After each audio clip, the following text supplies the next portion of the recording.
Good morning. आज हम BA third year में चैप्टर है यूरोपियन कंपनियों का भारत आगमन। जैसा कि हम जानते हैं कि भारत में सबसे पहले पुर्तगाली आए,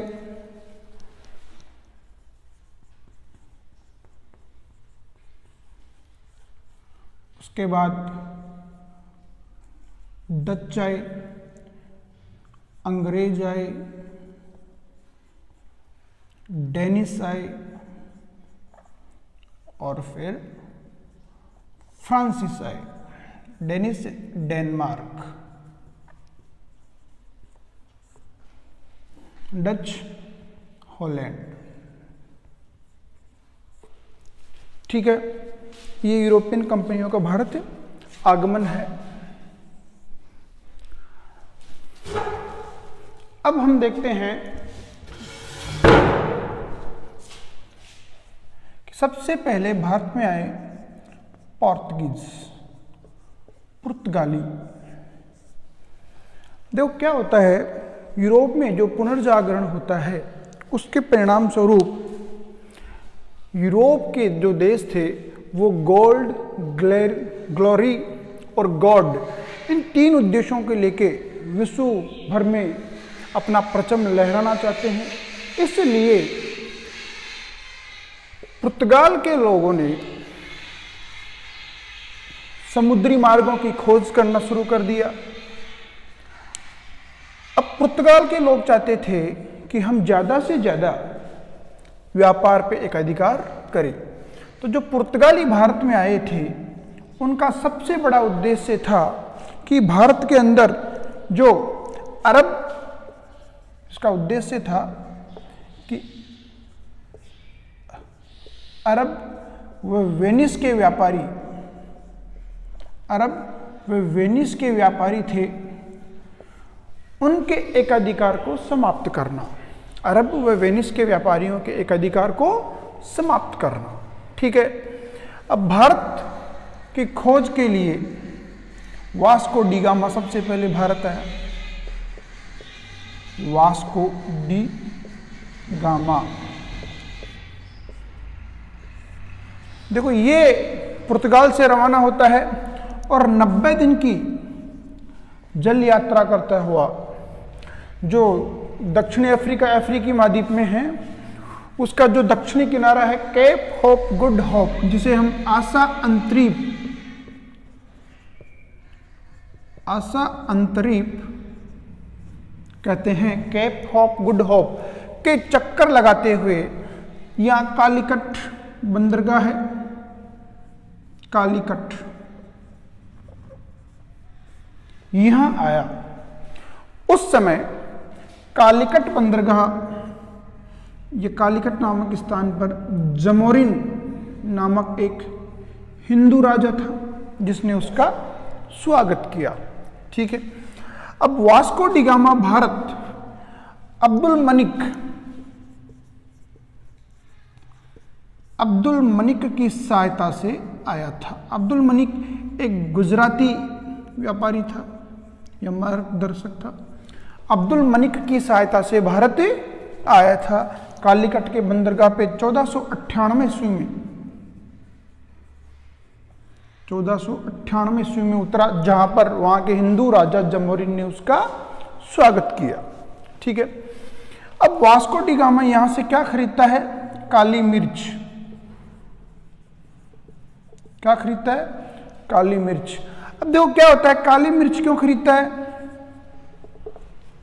क्योंकि यूरोप ठंडा प्रदेश था और वहां पे काली मिर्च की सबसे ज्यादा डिमांड रहती थी। और काली मिर्च को कहते हैं यवन प्रिया। प्राचीन काल से ही कहते आ रहे हैं क्या? यवन प्रिया, मतलब यूरोप के नागरिकों को ये बहुत ही प्रसिद्ध थी। इसकी तासीर के कारण ये ठंडे प्रदेशों में काम आती थी। ठीक है, अब क्या होता है, वास्को डी गामा यहां से जो मिर्च खरीदता है उसके ऊपर उसे 60 गुना लाभ होता है। कब होता है?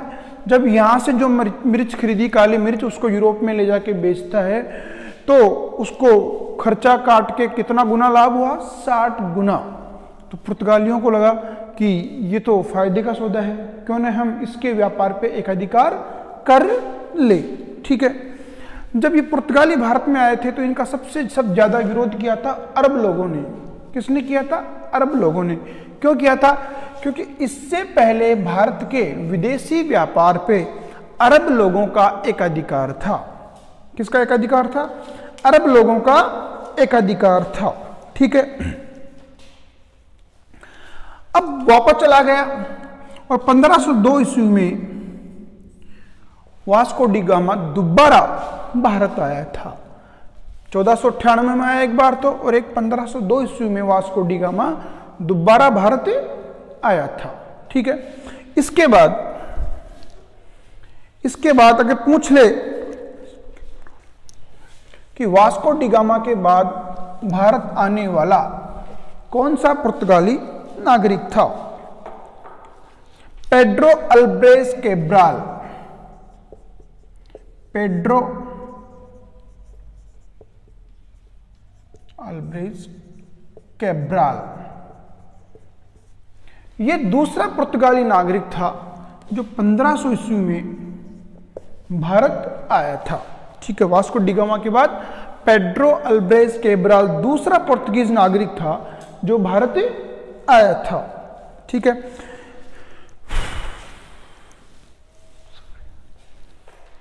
ठीक है, अब देखो क्या होता है।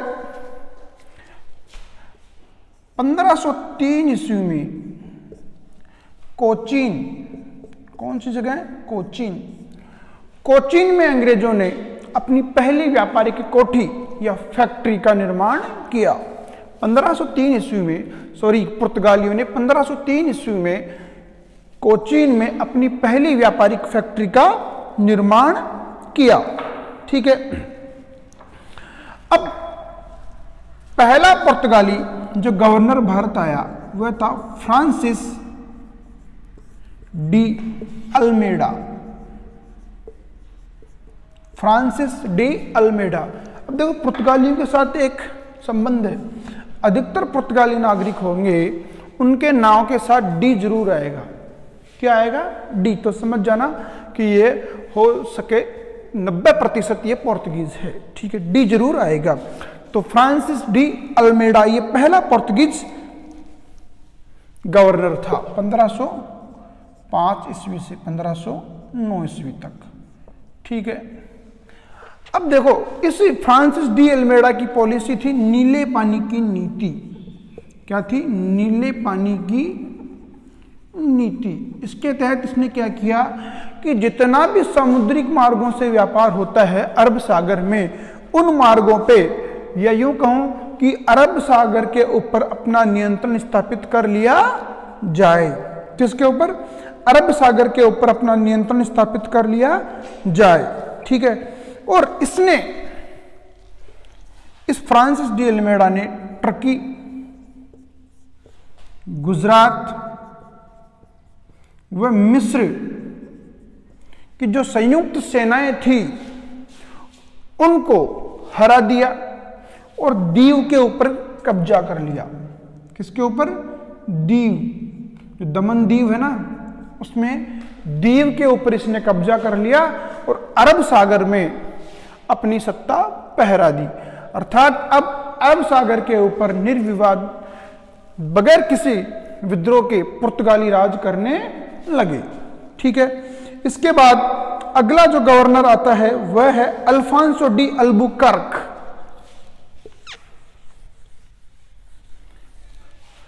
अल्फांसो डी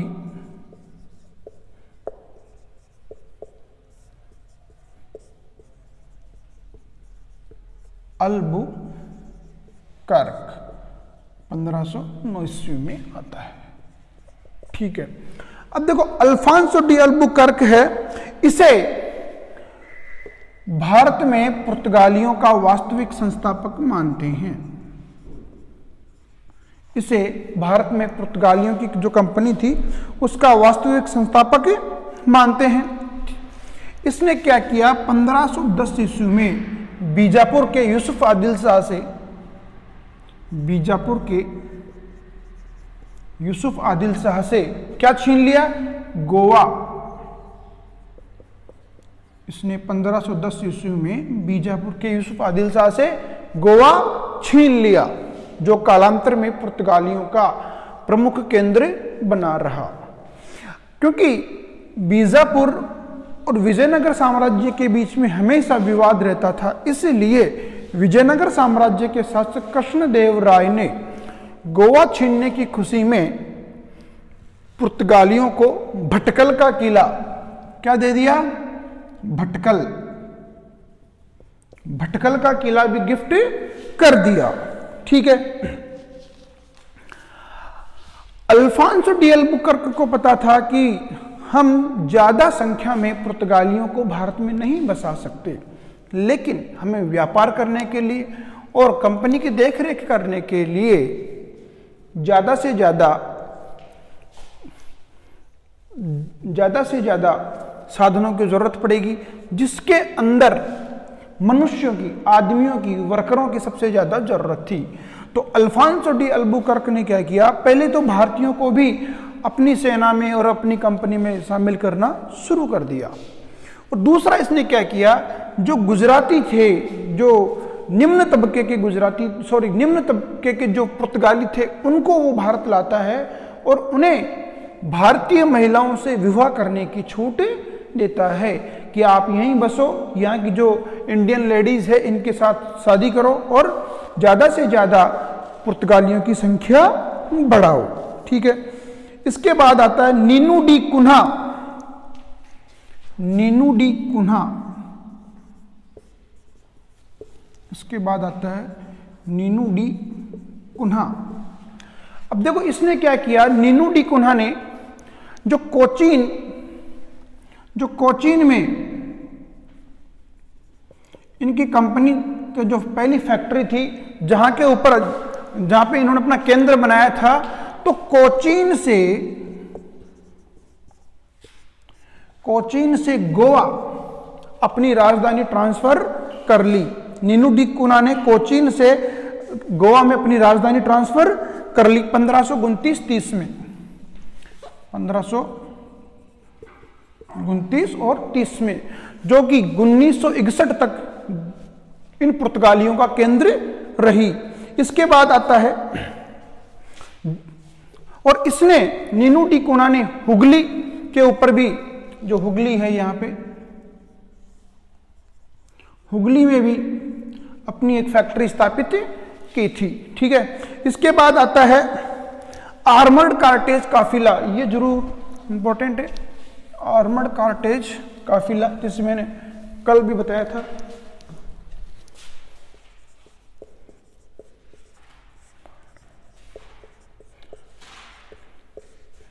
आर्मर्ड कार्टेज काफिला। देखो ये क्या चीज है? ये एक परमिट होता था। क्या होता था? यह एक परमिट होता था। इसके तहत क्या होता था? जो भी जहाज अरब सागर में जाएगा, वह पुर्तगालियों को एक चुंगी देकर के एक परमिट लेगा, और पुर्तगालियों की जिम्मेदारी होगी कि उस जहाज की समुद्री लुटेरों से रक्षा करे। अगर कोई व्यक्ति बगैर परमिट लिए अपने जहाज को समुद्र में उतार देता था, तो पुर्तगाली नौसेना थी वह उस जहाज को क्या करती थी? डुबो देती थी। ठीक है। तो ये क्या था? एक परमिट हुआ करता था। ठीक है। खुद जो भारत का उस समय सम्राट था अकबर, उसको भी पुर्तगालियों से परमिट लेना पड़ता था। ठीक है। एक आता है जीवो डी क्रोस्टा। जीवो डी क्रोस्टा, देखो इसने बॉम्बे के ऊपर अधिकार किया था। जीवो डी क्रोस्टा ने क्या किया था? बॉम्बे के ऊपर अधिकार किया था। ठीक है। जो बाद में अंग्रेजों को क्या दे देंगे? ये दहेज में दे देंगे। ठीक है। अब ये जो आर्मर्ड कार्टेज काफिला था, इसके तहत ये पुर्तगाली लोग काली मिर्च और बारूद, काली मिर्च और बारूद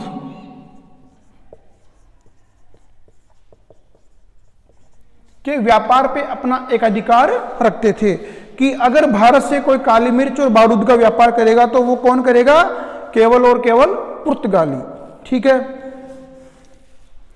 एक आता है Alphonso D'Souza.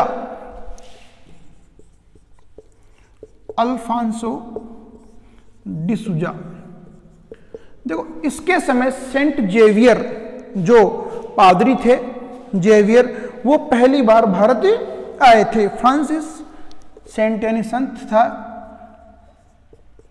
Saint Francis Xavier,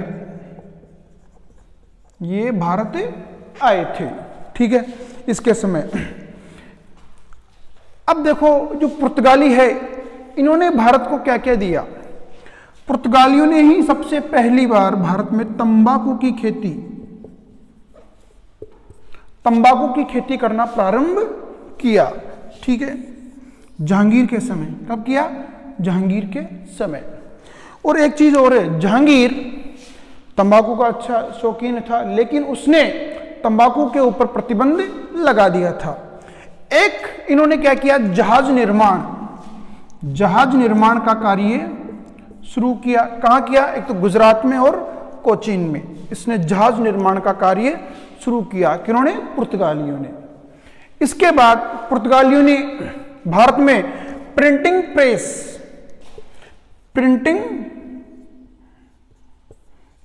press की स्थापना की 1556 में। और जो आयुर्वेद के ऊपर उन्होंने सबसे पहली पुस्तक छापी थी। ठीक है, तो ये इसकी प्रमुख देन है। एक पुर्तगाली है मोंसेरेत और एक नबीवा। मोंसेरेत व एक नबीवा, ये देखो पुर्तगाली ईसाई थे जो अकबर के दरबार में गए थे। मोंसेरेत और एक नबीवा। ठीक है, वहां पे जो विवाद करने के लिए, आपसी धर्मों में वाद विवाद के लिए जो बुलाया था अकबर ने, तो ईसाई धर्म की तरफ से मोंसेरेत और एक नबीवा गए थे। ठीक है, इसके बाद पुर्तगाली अपने साथ स्थापत्य कला की जो शैली लेके आए, वो शैली कहलाती थी गोथिक शैली। क्या कहलाती थी? गोथिक शैली। ये पुर्तगालियों की देन है। ठीक है, और पुर्तगाली भारत में कब गए? सबसे लास्ट में 1961 में। सबसे पहले आए 1498 में, और सबके बाद 1961 में यहां से गए। ठीक है, इसके बाद पढ़ते हैं डच।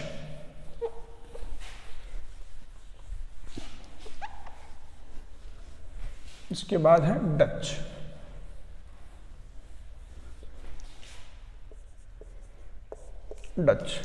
डच ये हॉलैंड की कंपनी है। ठीक है, 1602 ईस्वी में इसकी स्थापना हुई थी, डच ईस्ट इंडिया कंपनी के नाम से। ठीक है, अब देखो इसके अंदर क्या है, डचों ने भारत के व्यापार में ज्यादा इंटरेस्ट नहीं दिखाया। डचों ने भारत के व्यापार में ज्यादा इंटरेस्ट नहीं दिखाया। ये केवल भारत से सूती वस्त्र का ही व्यापार करते थे। ठीक है, डचों की रुचि थी मसालों के व्यापार में। इसलिए डचों ने भारत से ज्यादा इंटरेस्ट किसमें दिखाया? दक्षिणी पूर्वी एशियाई देशों में। कहां दिखाया?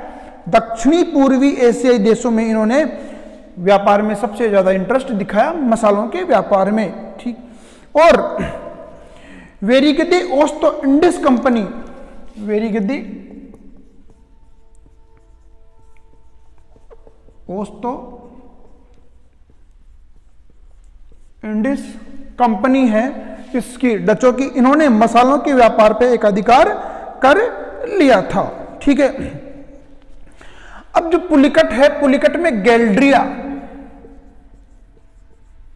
गैल्ड्रिया की फैक्ट्री को छोड़कर इन्होंने किसी भी फैक्ट्री की किलेबंदी नहीं की। ठीक है, और एक है इसमें चिनसूरा, बंगाल के अंदर इनका एक केंद्र है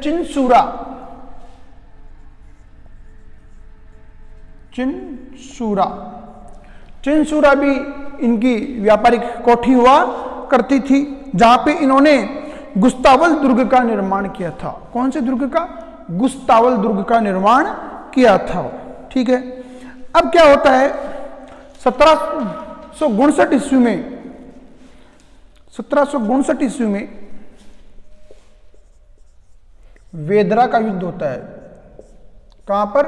बंगाल में वेदरा का युद्ध होता है, बंगाल में। और आपको पता है इस समय बंगाल में कौन है? लॉर्ड क्लाइव, लॉर्ड क्लाइव, वो प्लासी वाला लॉर्ड क्लाइव। इसने क्या किया? इस वेदरा के युद्ध में इन डचों को पराजित कर दिया और भारत से अंग्रेजों के लिए जो डच चुनौती थी उसको हमेशा के लिए समाप्त कर दिया। ठीक है, इससे पहले क्या होता है, अंग्रेजों ने जो पेगोडा स्वर्ण मुद्रा होती थी, पेगोडा, उसको उन्होंने पुलिकट में चलाया था। जो स्वर्ण मुद्रा होती थी उसको कहां चलाया? पुलिकट में चलाया था। ठीक है, और ये 1759 में डच चुनौती या डच कंपनी भारत से चली गई, या फिर अंग्रेजों के लिए ये ज्यादा चुनौतीपूर्ण नहीं रही। ठीक है, इसके बाद आते हैं हम अंग्रेज। अंग्रेज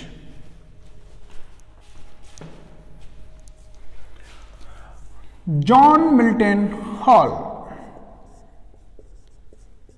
जॉन मिल्टन हॉल ये पहला अंग्रेज था जो 1599 ईस्वी में स्थल मार्ग से, जॉन मिल्टन हॉल ये पहला ब्रिटिश नागरिक था जो 1599 ईस्वी में स्थल मार्ग से भारत आया था। ठीक है, इसके बाद दिसंबर 1600 ईस्वी में, दिसंबर 1600 ईस्वी में ईस्ट इंडिया कंपनी की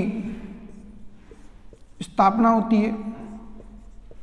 ईस्ट इंडिया कंपनी की इंग्लैंड में स्थापना होती है, जिसमें 217 शेयर होल्डर्स थे, पार्टनर थे। ठीक है, और इस कंपनी को एलिजाबेथ टेलर फर्स्ट ने 15 वर्ष तक, एलिजाबेथ टेलर प्रथम ने 15 वर्ष तक भारत में व्यापार करने का, या यूं कहे कि पूर्वी देशों के साथ व्यापार करने का एक अधिकार दिया था। ठीक है,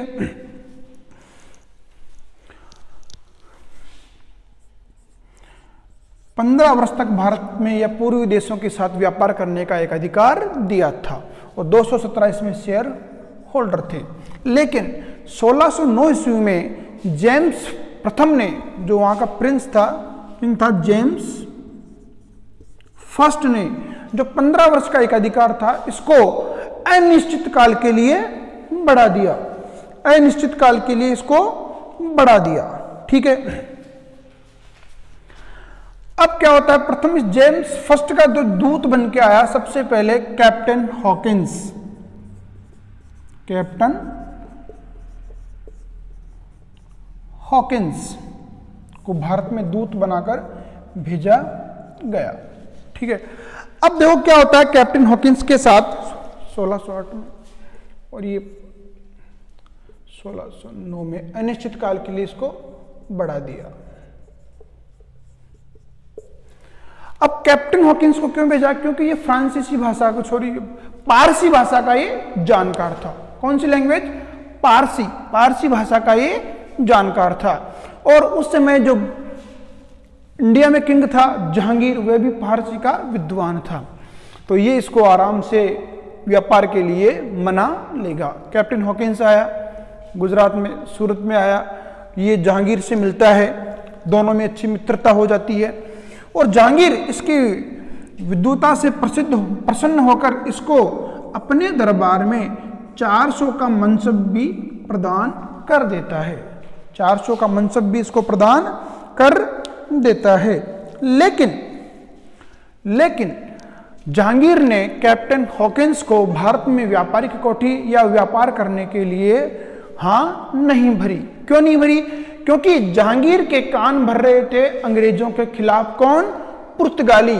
क्योंकि पुर्तगाली जानते थे कि अंग्रेज अगर भारत में एक बार जम गए तो फिर ये यहां से नहीं जाएंगे। इसलिए इन्होंने क्या किया, जहांगीर के कान भर दिए कि साहब आप अंग्रेजों को एक बार भी परमिशन मत दे देना, अगर दे दिया तो फिर ये यहीं के होके रह जाएंगे। इसलिए कैप्टन हॉकिंस इसमें फेल रहा। इसलिए कैप्टन हॉकिंस के जाने के बाद क्या होता है, 1611 ईस्वी में ये जो आया था जॉन मिल्टन हॉल, इसने 1611 ईस्वी में सूरत में और मसूलीपट्टनम, जिसको मछलीपट्टनम भी कहते हैं, सूरत और मसूलीपट्टनम में अपनी पहली व्यापारिक कोठी की स्थापना कर दी। ठीक है, इसके बाद आता है सर टॉमस रो। इसके बाद आता है सर टॉमस रो।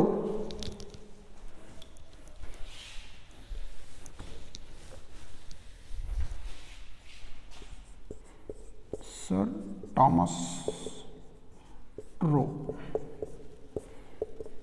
ये जेम्स फर्स्ट का दूत बन के आया था भारत। जेम्स फर्स्ट का दूत बनकर आया था भारत। ठीक है, 18 सितंबर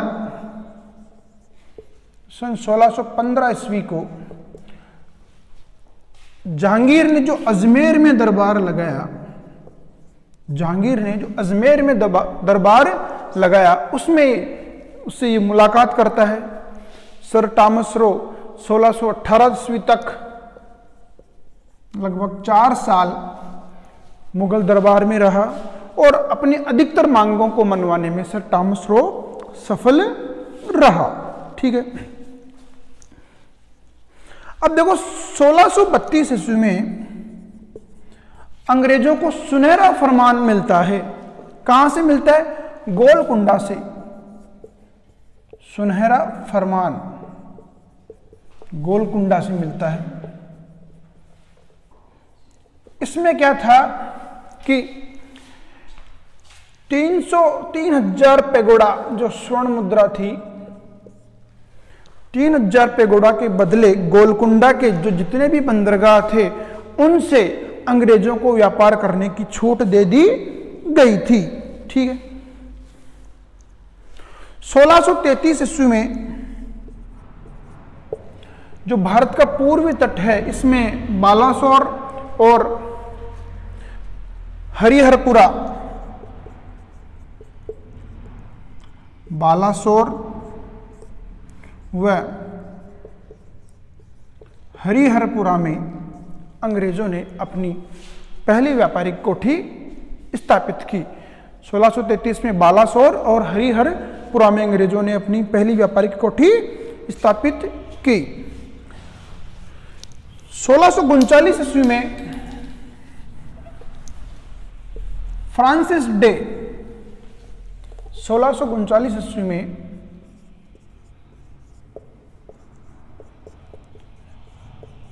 फ्रांसिस डे ने चंद्रगिरी के राजा से जमीन खरीदी और वहां पर मद्रास की स्थापना की। चंद्रगिरी के राजा से जमीन खरीदी और वहां पर मद्रास की स्थापना की और वहां पर जो किला बनाया उसका नाम था फोर्ट सेंट जॉर्ज।